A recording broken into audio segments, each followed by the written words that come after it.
Queridos estudiantes, tengan muy buenas tardes. Mi nombre es Alexander Córdoba, soy el profesor de Ciencias Sociales y en esta oportunidad vamos a tener una clase que titula El absolutismo y las formas de gobierno en el siglo XVI al siglo XVIII. El propósito de la enseñanza del día de hoy va a ser que ustedes logren hacer una interpretación de los cambios que existieron, los modos de gobierno que existieron en ese periodo y qué consecuencias trajo a futuro todos esos cambios. ¿Estamos de acuerdo? Ahora, nosotros como ciudadanos peruanos somos conscientes que nuestra forma de gobierno es democrático, ¿no es cierto? Y en ese estado de gobierno democrático existen diferentes divisiones de poderes. Tenemos el poder ejecutivo, el poder legislativo, el poder judicial. Lo que hace esta forma de gobierno es que no existe un monopolio o que no exista que una sola persona asuma todo el poder. Lo que hace esto importante es que existan diferentes organismos encargados de que puedan cumplir una función democrática. El absolutismo lo que nos llevaba era de que solamente una persona tenía el poder y la hegemonía para poder decidir sobre un territorio. ¿Estamos de acuerdo? Ese es el tema del día de hoy. Bienvenidos y vamos a empezar. Lo que vamos a hablar el día de hoy va a ser sobre el antiguo régimen, a todo ese proceso que viene ocurriendo en la Edad Moderna hasta el final, que va a ser con la Revolución Francesa. Todo ese periodo anterior a eso se va a llamar el antiguo régimen. Este periodo principalmente se va a caracterizar por una forma de gobierno absolutista. Esta forma de gobierno absolutista se caracterizaba porque el rey o el príncipe o el gobernante de un estado-nación tenía la hegemonía y el control político, económico y social de todo el territorio. No tenía que rendir cuentas a nadie. Él era la máxima autoridad en ese periodo. Ahora bien, este periodo tiene diferentes características. El absolutismo como modo de gobierno en este antiguo régimen se caracterizaba en tres periodos. Y estos son: en lo social estaba basado en un sistema de producción feudal que dividía a la población en estamentos. ¿Qué quiere decir esto? Lo que quiere decir es que antes de esta edad moderna existía la Edad Media, ¿verdad? En la Edad Media lo que existía era que el rey designaba su poder o el poder que él tenía en diferentes en las áreas geográficas. A cada lugar se denominaba un representante que se llamaba señor feudal, ¿no es cierto? Y estos señores feudales lo que hacían era que poco a poco empezaban a tener más poder económico y más poder político. Y algo importante, también tenían un poder militar. Y este poder militar era algo peligroso para el rey, porque en esos periodos de las guerras de la Edad Media, cuando un rey iba a una batalla, tenía que pedir y solicitar a todos los señores feudales apoyo para las guerras. Por eso es que cuando ustedes vean películas de la Edad Media, van a ver que en los bandos de los reyes existen diferentes escudos, ¿no es cierto? O emblemas, que son de cada reino, de cada señorío feudal. Pero en la Edad Moderna, con este sistema de gobierno del absolutismo, lo que existía eran estamentos. ¿Qué son los estamentos? Los estamentos son una forma de sistema de estratificación social, en la cual en la cúspide se encontraba el rey y en la base se encontraba el pueblo. Ese es el primer tipo de característica del absolutismo. El segundo viene a ser en lo económico. Y en lo económico se sustentaba en el desarrollo del sector primario. Este sector primario se caracterizaba principalmente en la producción de la agricultura y la ganadería.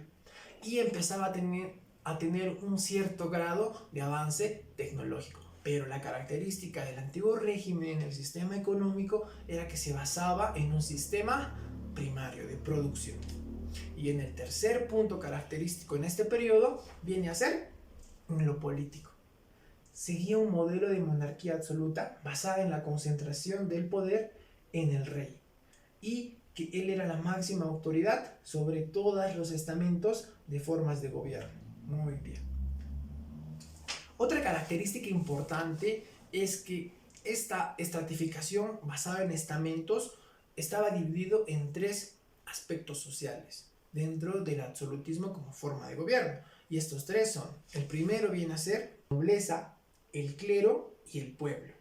Y las dos características de esta sociedad estamental, que estaba dividida en tres, la primera era el inmovilismo vertical. ¿Y qué quiere decir el inmovilismo vertical? Lo que quiere decir es que Esta estratificación estamental o esta estratificación social ya se encontraba limitada. Esto quiere decir que las personas que pertenecían a la clase baja o al pueblo no podían acceder ni subir a otra clase social. Y esto garantizaba un monopolio de los reyes, un monopolio de las clases altas o de las clases privilegiadas para que no puedan subir. Entonces se mantenía un control estricto de la estratificación social. Y en segundo punto es la legalidad del privilegio, que permitía que los estamentos acomodados tenían beneficios frente al resto de los grupos sociales, como no pagar impuestos, disfrutar de las leyes particulares para ellos solos. Esto llegaba a un malestar general de la sociedad. Este modelo del absolutismo lo que buscaba era garantizar el control de la población. Y segundo punto, también garantizaba de que la población pagara impuestos para que las sociedades, las clases altas puedan vivir cómodos. Entonces, este sistema absolutista se basaba en eso. Ahora bien, hemos hablado que en el absolutismo existen estamentos. Los estamentos es la estratificación social de la sociedad. Y hemos dicho que la clase privilegiada era el 1% de la población total. Esto quiere decir que un grupo reducido de personas gozaban de privilegios, pero que todo el gasto y los impuestos que se pagaban era para beneficio de ellos. Esta clase social estaba principalmente caracterizada por la nobleza y el clero. La nobleza era una minoría compuesta por el 1% de la población europea. Los nobles mantenían un reconocimiento adquirido a través de labores sociales como el honor y la pureza de linaje. Esta alta nobleza estaba dividida en dos, la alta nobleza y la baja nobleza. La alta nobleza, formada por las grandes familias de la aristocracia con gran poder político y económico. Dentro de ellos encontramos a los duques, marqueses, condes, y distinguimos una de esas clases sociales denominada la nobleza de toga. ¿Y qué es la nobleza de toga? La nobleza de toga viene de un término francés que se dedicaba principalmente a un grupo de familias encargadas de la administración también del reino. Estas familias se encargaban principalmente de asumir responsabilidad que el rey les daba. ¿Estamos de acuerdo? Y también tenemos la baja nobleza, conformada por la pequeña nobleza rural y los caballeros, que eran nobles por ascendencia familiar, pero no disponían de gran poder económico. Bueno, y después también de la clase noble, también viene el clero. Y el clero era uno de los poderes más preponderantes en la Edad Media. Algo que tengo que informar, y es algo importante en este periodo del absolutismo, es que en la Edad Media quien tenía el poder absoluto en los diferentes reinos era el Papa. El Papa asumía el control político, ideológico, económico de los reinos. ¿Qué ocurre en la Edad Moderna? En la Edad Moderna ocurre un cambio. Los reyes, con ese modelo absolutista, empiezan a tener más poder que el Papa. Entonces se va mermando un poco ese poder o esa hegemonía de la religiosidad en este periodo. Pero en este periodo de la Edad Moderna, el clero seguía teniendo un poder. Y este poder se basaba principalmente en sus propiedades y en todo ese mecanismo que ellos realizaban para mantener ese poder. Y una de esas características es las indulgencias. Las indulgencias eran una forma en la cual las personas compraban su inocencia o compraban el perdón de Dios pagando, que después vamos a hablar de eso. Ahora bien, el clero también se dividía en dos clases, el alto clero y el bajo clero. El alto clero estaba representado principalmente por el Papa, estaba representado por los arzobispos, por los obispos, que gozaban de privilegios económicos y tenían una vida similar a la aristocracia. Y el bajo clero, formado por párrocos, curas y frailes, que vivían de forma muy pobre. Y también vamos a hablar de los sectores no privilegiados, que viene a ser el pueblo. Estaba formado por la gran mayoría de la población. Según el sistema estamental, la función de estos grupos era de mantener a la sociedad a través del pago de impuestos. Se distinguen dos grupos importantes. Vamos a encontrar a la burguesía y al pueblo. La burguesía constituía el grupo social que manejaba la economía de las ciudades. En su nivel más alto estaban los funcionarios, los profesionales, comerciantes. Ahora bien, estos señores burgueses gozaban de una economía absoluta en un territorio establecido, denominado burgos. Estos señores burgueses no podían acceder a otra clase, no podían acceder a una clase privilegiada, pero habían mecanismos que les facilitaba a las personas que tenían bastante dinero poder subir de nivel, y era comprar títulos nobiliarios. Estos títulos nobiliarios lo que te garantizaba era que tú subías pagando a una clase social. También había otras formas. Existían personas o familias de la clase noble que sufrían, por ejemplo, problemas económicos. Y al momento de casarse con un burgués, los dos ascendían nuevamente a una clase alta. Y los campesinos, que formaban el 80% de la población, era el sector más vulnerable a hambrunas y a epidemias. Sufría la explotación de los señores, denominados en este periodo ya no feudales, sino denominados terratenientes, que trabajaban pagando impuestos para poder subsistir. Es muy importante eso. Ahora bien, al hablar de la economía de este antiguo régimen del absolutismo, tenemos que basarnos en la economía de primer orden. Esto estaba caracterizada principalmente en la agricultura y la ganadería, que eran las dos principales fuentes económicas del antiguo régimen. Una economía agropecuaria. Hasta el siglo XVII, la mayor parte de la población europea se dedicaba a la agricultura, en general a una producción de subsistencia, en tierras poco fértiles. La mayor parte de los cultivos estaban constituidos por cereales que eran la base de la dieta diaria de estas personas. También existía una leve producción de exportación como de vid y de olivo en las zonas mediterráneas. Algo importante en este aspecto es que la agricultura no era tecnificada y dependía mucho de la naturaleza. Y esto llevaba a que en ciertas circunstancias habían malas cosechas y esto llevaba a una hambruna del pueblo. Ahora bien, también tenemos que entender que estos ciudadanos, estos campesinos, no tenían tierras propias y tenían que trabajar en estos terratenientes, en estas tierras de los terratenientes, para poder subsistir, pagando impuestos, pero también trabajando.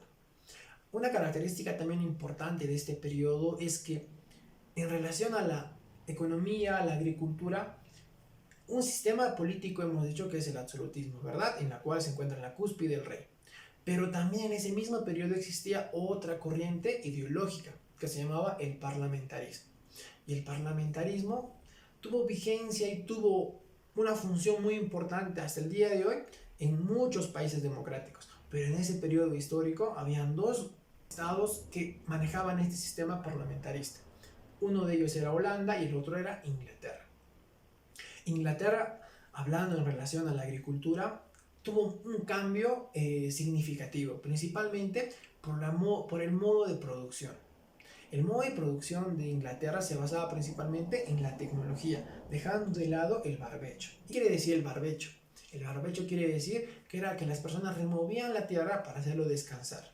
Después de un tiempo nuevamente volvían a cosechar. Esto generaba muchas veces una escasez de productos de primera necesidad.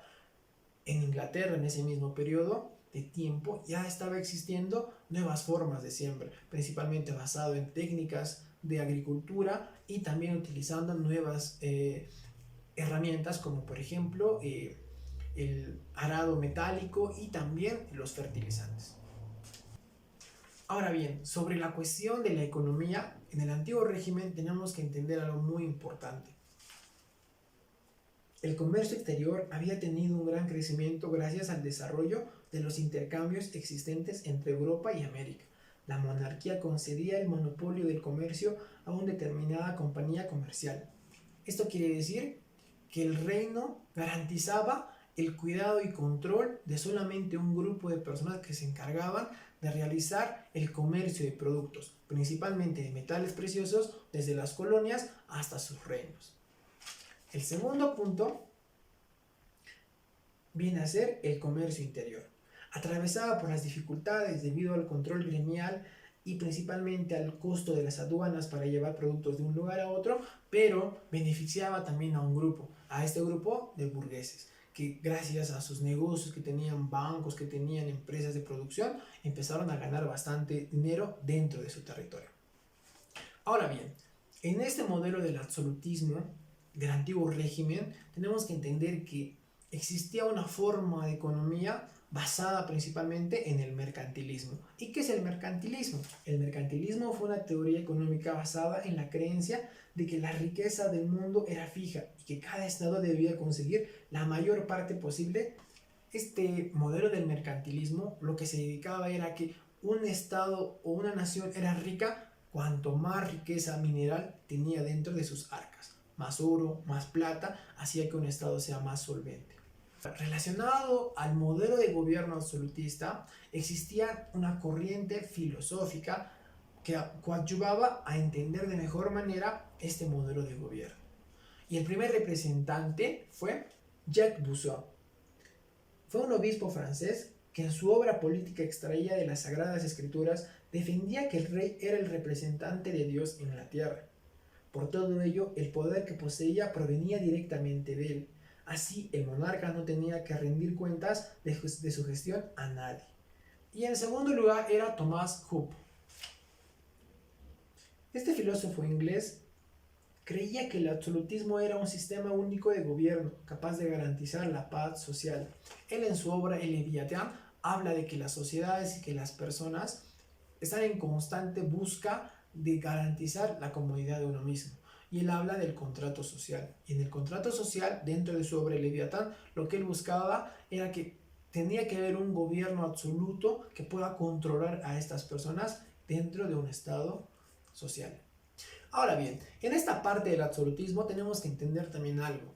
El país que más ventaja tuvo fue Francia, el reino que logró consolidar ese modelo o sistema de política denominada el absolutismo en todo su reinado. Y para hablar del absolutismo en Francia, vamos a empezar hablando de Luis XIII. Luis XIII asume el poder y nota un debilitamiento de muchos aspectos, principalmente el económico y social, a consecuencia de que esta nobleza que vivía también dentro del territorio no estaba de acuerdo con su gobierno. Para ello, él busca al cardenal Armand Jean Dupleix, duque de Richelieu. Este señor era un hábil político que su función fue lograr el control y la hegemonía del rey sobre todas las formas de gobierno. Él logró consolidar de que el rey asumiera ese modelo absolutista en Francia.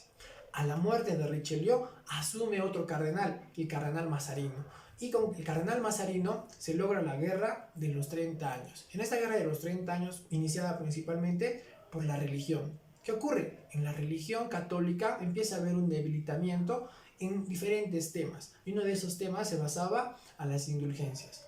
Habían sacerdotes que no estaban de acuerdo en que las indulgencias sean formas de perdón de Dios. Esto quiere decir que tú pagabas por un pecado que cometías.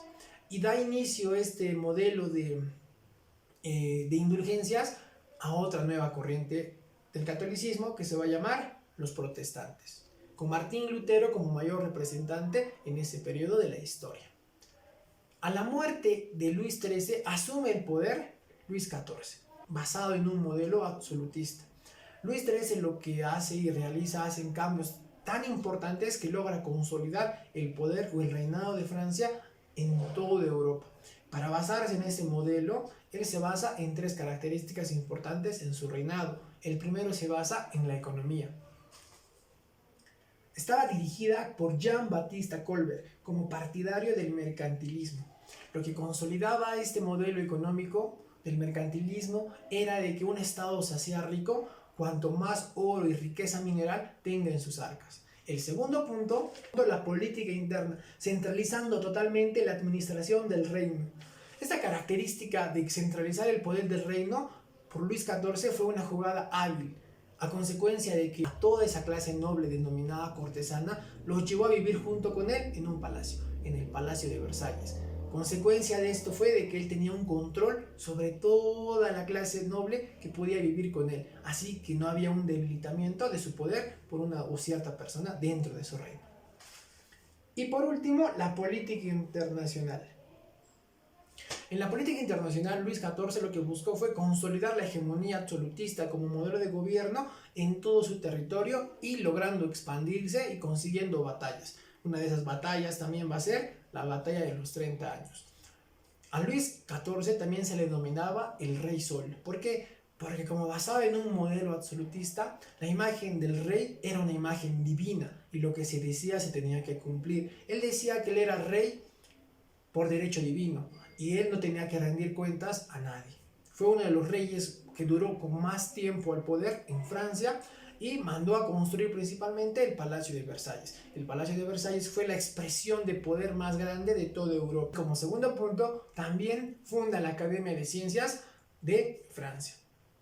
Y Luis XIV muere en 1715 dejando un estado consolidado, una hegemonía absolutista. Bueno, queridos estudiantes, eso fue en todo en relación al absolutismo como forma de gobierno, principalmente en Europa.